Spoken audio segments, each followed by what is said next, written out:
It's common for one to feel stressed at least once in their life, and it could be caused by either overdue bills, an argument, workload, balancing relationships, or an uncomfortable situation.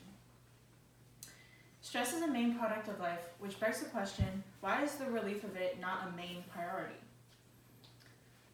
For me, stress is present in my life for about 200 out of the 365 days of the year. Most times it gets resolved and then a new stressor will take its place. I'm sure I'm not the only one, which is why I've decided to talk about something that plays such a big part in our life. Stress isn't given the attention it requires. Recently, society has become proactive about depression and anxiety, but there aren't nearly as many articles, lectures, concerns, or information targeting stress. Oftentimes, stress is overlooked and society goes straight to talking about depression. However, an article published by Harvard Medical School, it stated that depressed people have a smaller hippocampus, which can be caused by ongoing exposure to stress hormones that impairs the growth of nerve cells in this part of the brain. As a result, one can see that it would be beneficial if the main focus was on reducing stress. That way, it can act as a preemptive measure. Furthermore, stress can specifically cause physiological disadvantages to developing minors and senior citizens.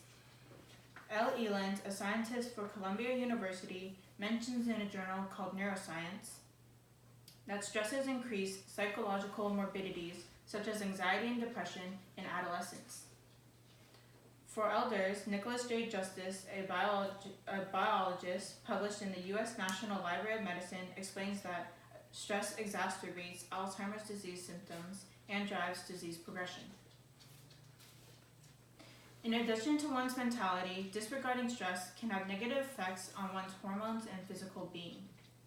Salim Manabir, an author published in the U.S. National Library of Medicine, reports a hormone called cortisol releases in response to stress and then sends a signal to the amygdala to release adrenaline. Too much of this hormone will cause impaired brain function and insomnia. Additionally, cortisol favors central fat disposition by increasing a release of an appetite stimulant and the storage of fat. This can then lead to obesity. Other hormones Ranabir mentions are catecholamines, gonadotropins, prolactin, insulin, and growth. If the abundance of these hormones are too high or too low in gonadotropins and insulin, then it can result in an increased cardiac output, damage to reproductive functions, a weaker immune system, hyperglycemia, and unresponsive metabolism.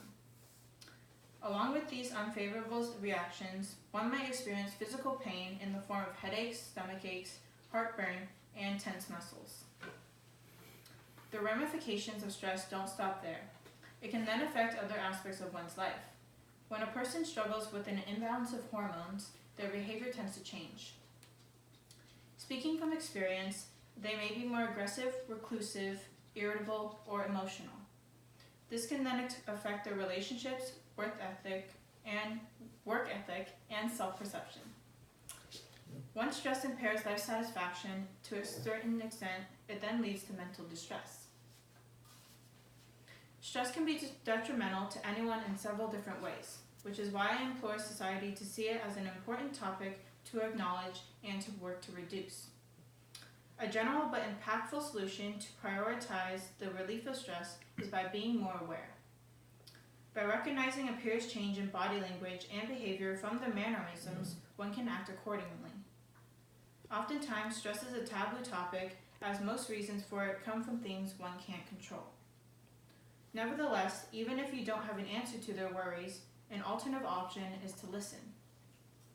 An easy step you can take is by simply asking, "How are you?" periodically and intentionally. Think about it. How often in a week do you get asked, "How are you?" And of those times, how often is it sincere, and do you feel you can sincerely answer? By doing this, you can offer someone support. Through a clinical practice at National Center for PTSD, it is shown that positive social support directly enhances one's resilience to stress.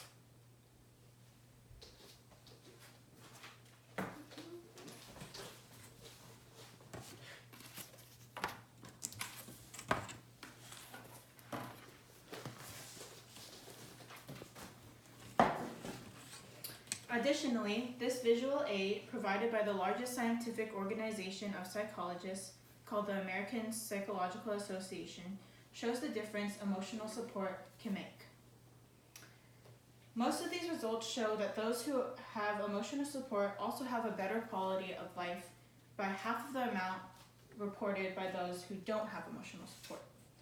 As you can see, it says 26% say stress has increased in the past year. Only 26%. And those are for those with emotional support. Whereas for those without it, they say 43% say that they have increased stress in the past year. The numbers are increased by at least 20% for those who don't have any emotional support, whereas those who do have it are decreased by 50% of that reported. Moreover, the advantages to providing emotional support are strengthening your relationship with the person in question and promoting kindness in a world that could use more compassion.